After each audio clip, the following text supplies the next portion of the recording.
Hello everyone, I'm here on the Taiwanese server, and I noticed we're having new Astral gear coming out for the following units at the back there. Caris, Beryl, Asna and Homa. This is very exciting. We actually spoke about Caris and a potential new Astral weapon for her in the future. Maybe an Astral weapon that will allow her to skip the preparation turn so she can just do her big AoE skill immediately. But let's take a look at each of these. Also, these units are going to be getting new Ascension skills as well, so we're going to take a look at that too. So these Astral weapons have also been added to the store over here. Alright, so first up, Caris' Astral gear. So it's going to increase magic attack 6%, and the shield value gained by the player increases by 20%. So she's getting bigger shields from herself or other sources. For every 20% of health value of magic, for every 20% of the magic shield, magic attack increases by an additional 4% up to a maximum of 12%. I don't know, guys. What do you think about this? I think we had better ideas, you know. Allowing her to skip her preparation turn would have been cool. Would have allowed her to be unleashed with that ultimate skill of hers. This thing just makes her scale with her magic shields. So first off, you do get a 6% increase. And this is at 5 stars, by the way. You do get the 6% increase in magic attack. So then it allows her to scale off of her magic shields. But the question is, where are you going to get those magic shields? Does she have to be carrying her shield skill with her, and she first has to cast a shield skill, which will give her magic shields? Or do you need to get magic shields from another source, maybe like Clara or something? Provided you have those magic shields, it's only going to go up to a maximum of 12%. I don't know, for an Astral gear, there are other weapons as well that's going to increase your magic attack, increase magical, or increase AoE damage as well, that may even be better than this. I don't know, let me know what you guys think about it. Let's check the other ones out. So this is going to be Homa's Astral weapon. Healing effect increased by 15%, an additional 15% if the target is dying. So increasing Homa's support value here. Physical damage also increased by 15%, an additional 15% if the target is blinded. It's not bad, but yeah, these Astral weapons, they really are quite conditional. Have a few conditions before reaching their full potential. And for all you Asna players out there, increase your magic attack by 10% when Liberation is active. Critical damage on single target attacks increase by 15%, and movement increases by 1 square. So they're finally allowing Asna to have some more mobility, I guess. This one's also a conditional. And then for all the Beryl players, after releasing a skill with the cooperative command, the SP Misa mechanic, or a skill that can trigger cooperative response, your own magic attack increases by 8% and your magic attack increases by an additional 12% outside of the turn, lasting until the next turn action. Okay, so this one is gonna allow Beryl to, as a Sword of Convallaria unit, to be part of that cooperative command and cooperative response mechanic. It's just gonna further help her with that. So this means she probably has a new skill in the Ascension skills that allows her to work with SP Misa and those units. So why don't we take a look at those new Ascension skills for these units as well. So over here on the left, we do have a new path and new materials again that's going to be needed for these new units. So Caris and these lot. We'll go through all of these and some other units as well. So I noticed that Asna actually has 2 unique liberation skills. One over there. She has another one over here, a previous one. So it looks like they're really trying to fix this unit or something. Maybe some players were not happy and they want her to be improved or something. Okay, so first up is Beryl's Ascension skill. So it's got like a passive effect, a level 3 effect, increased damage by 20%. Also, for her trait, when level 2 buff and energy restoration are triggered, it triggers once more. The skill random search has been changed to careful search, so it's not random anymore. You can obtain and trigger the effects of the corresponding skills in order. The triggering order will be reset at the end of the action. So it's not random anymore. You look carefully, has coordinated response. Yeah, so she's become one of those coordination units as well with this skill. Trigger the effect of Super Crystal skill once, up to 3 times per turn. After releasing Search carefully, you can trigger coordinated response of other friendly units, forces within 3 squares of your range. What am I reading here? So can she trigger other units coordination response here? So this search carefully, the skill changes to search carefully. It's an instant. Obtain and trigger the following. So you can choose one of these in order, I guess. High energy crystal, fire crystal. Forcibly select the nearest enemy within 3 squares of yourself, causing all enemies within 1 square to have 80% magic AoE damage, fire damage, and knockback 2 tiles. And then on frozen ice crystal, select 3 enemies, 80% magic damage, apply frost. Then healing light crystal heals all allies within 3 tiles for 70% magic value. And then explode deals 50% magic damage to all enemies within 3 squares of yourself. Yeah, so a lot going on here for Beryl. The devs really love this Beryl unit. Okay, for Homa, she's part of the element camp with the liberation mechanics. So if the skill is at level 3, the ascension skill, the damage multiplier of Beryl in the personality is increased by 30%. That's cool. And after attacking, Homa gains 2 stacks of liberation, increase healing by 30%, increase healing effect by an additional 30% for targets when Bella is stationed.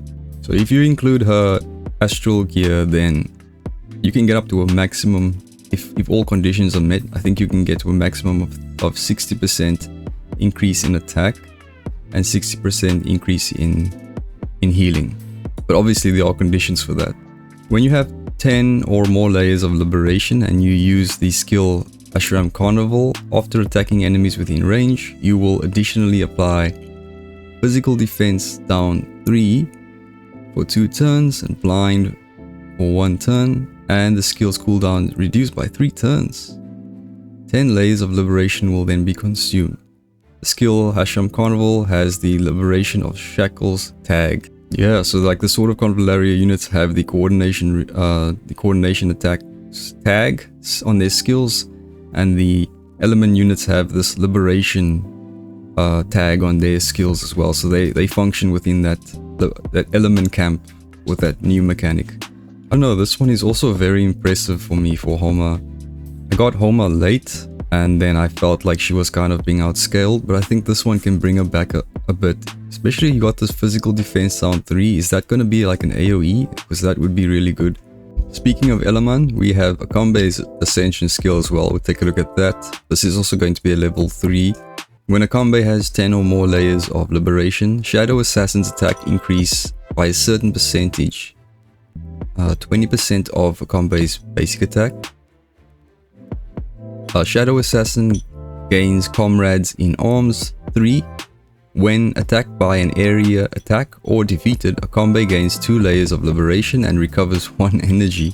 Acambe can gain this effect up to 3 times per turn.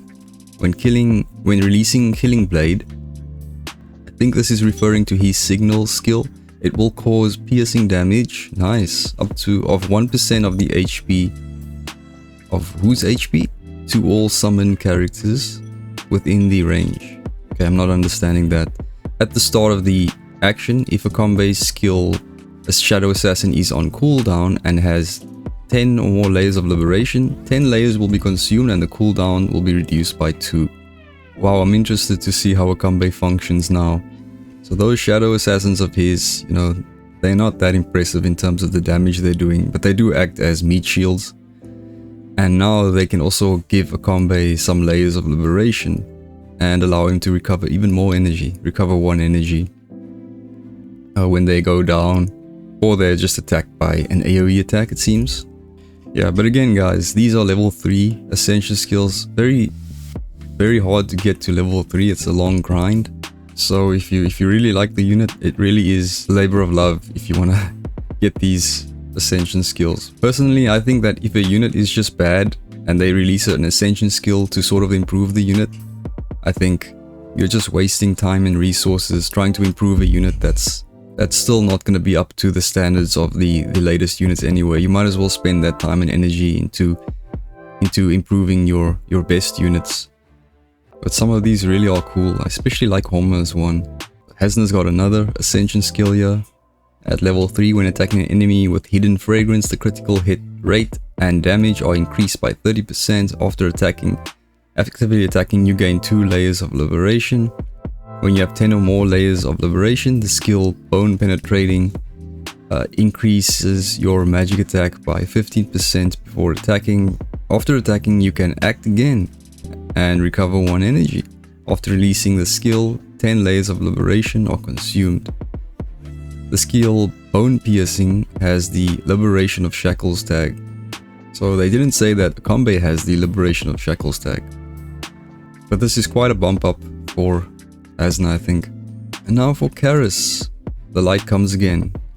So at the level 3 effect, when using the Light Oracle series of skills, so her Revelation State skills, to attack, gain additional effect. Magic attack increased by 40%. After the attack, the skill cooldown is reset in the next round and can be triggered up to 1 time per turn. That's crazy. When you have a magic shield, the skill Oracle Purge of Evil, I think that's a massive AoE skill, increases the damage multiplier by an additional 60% when it deals damage to enemies within 2 tiles of the target range. What is that saying? Is that saying all the enemies within the center, the 2 tiles in front of the center target enemy, take an additional 60%? Because it is a massive area, so I think the enemies right in the center are going to take an extra 60% damage. After using a non-instant support skill like her shield, gain an additional re-attack and inherit the remaining movement power. It can be triggered up to 1 time per round. Okay, so what exactly is re-attack? So you have to use a support skill. She has that shield skill, that's one of them. You can cast shields and then I'm guessing you can attack after that. Man, I just wish they would allow you to skip that preparation turn for this skill. But it's not bad for Caris. I am a fan of Caris, but whether I'm willing to go all the way to the level 3 Ascension skill, well, we'll just have to wait and see for that. And just quickly, what's Magnus got here? When the skill Victory Cry is triggered, all allies gain physical defense up 3. Wow. And apply isolation to the enemy for 2 turns. Damage to targets with isolation increased by 50%, generating 40% life steal, and gain skill Mountain Collapse. Damage multiplier increased by 60%. When attacked by a target with isolation, damage received is reduced by 30%. Magnus trying to make a comeback. Magnus trolled me so hard. I think I got 3 copies of Magnus. Unfortunately, randomly. So my Magnus is like 3 stars, almost 4 stars. It's crazy. That being said, he did help me a lot with a lot of missions. That aura of his was really helpful in the beginning of the game. So those are these units, and then let's just take a look at some of the previous ones as well. I didn't actually cover these before. Gloria over there. Okay, so Coco. Coco has got, before using the skill, try the Pan, which is her single target attack that knocks them back, and etc. And Crushing Bash triggers Snow Lotus effect. Wow, so she gives herself defense. She gives herself defense up 3. Then gain move +1, block enhancement, and global assist 2. Which takes all single target damage for allies within 2 tiles of the character. So what's the difference between 2? Takes all single target damage for all allies within 2 tiles of the character.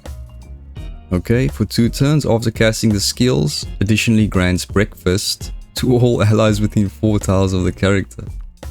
So at the start of the turn, recovers 50% HP and dispel 1 debuff. This one is good, and it's for a very strong unit as well. I might actually go for that one. It's just a pity that these effects are going to trigger from her physical attacks. Is that really what we want to be using Coco for? So yeah, that's a bit questionable there. I'm just curious as to what's going on with Gloria here. Increase the skill multiplier of Lance of Longinus to 130%. Nice AoE damage increase there for her. Increase crit and crit damage to unharmed enemies by 50%. After casting the skill, the character gains a physical shield of 30% HP and grants damage up to the Union allies within the flag waving or flag aura range. That's cool, but not quite enough to help Gloria get close to Inanna's levels. Then Momo over here, after attacking an enemy with infection with a non-instant active attack, gains Devouring Resonance. The next alert attack trigger does not consume the alert count, so she can do that alert more times. That's cool. And triggers Dark Ripple on the closest target hit, which is gonna be 70% AoE damage to all enemies within 2 tiles of the target. That's cool. Gains Rally Response for her as well. Effect: the character gains Devouring Resonance. When Devouring Resonance triggers alert attack, it additionally triggers Dark Ripple. This is gonna be really fun and cool with the new Mysa SP units. I can see this being really cool. So she's gonna be doing an alert more times. She's gonna be popping enemies all around. The single target enemies that she hits, the enemies around those enemies will also be taking some damage from these Dark Ripples.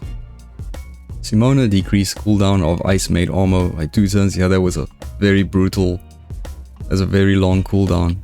When on frosty tiles, increased damage 30%, shield value 25%. After an active magic attack or triggering ice shards, additionally inflicts frostbite for 1 turn.